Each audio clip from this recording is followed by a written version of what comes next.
Saw the latest health workers voting on whether to strike over pay. It's the first time in more than 100 years that the Chartered Society of Physiotherapy has balloted its members. They join nurses, junior doctors, midwives and emergency call workers, all of whom could walk out this winter in what would be the biggest strike in the history of the National Health Service. Our correspondent Shimon Freeman-Powell has more.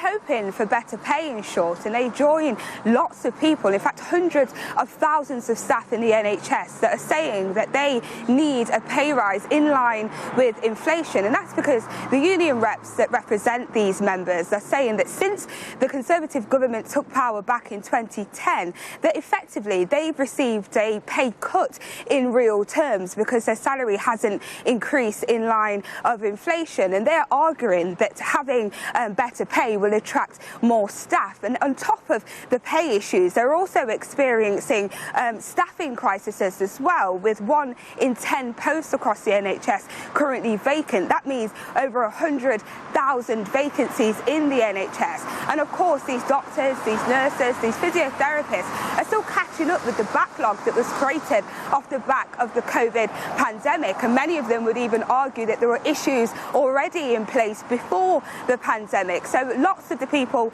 that will be deciding whether or not they will vote in favour of strike action are simply asking to be paid what they believe that they deserve. Now, the government have said that there are contingency plans in place to ensure that if strike action does go ahead, that it won't impact, or they want to limit the impact to urgent care. And the government have also urged union reps and union members to carefully consider the impact to patients. But these union reps will say that's exactly what they're doing, and that many of them haven't received a pay rise in more than a decade, and that more and more staff will continue to leave the NHS if this isn't rectified.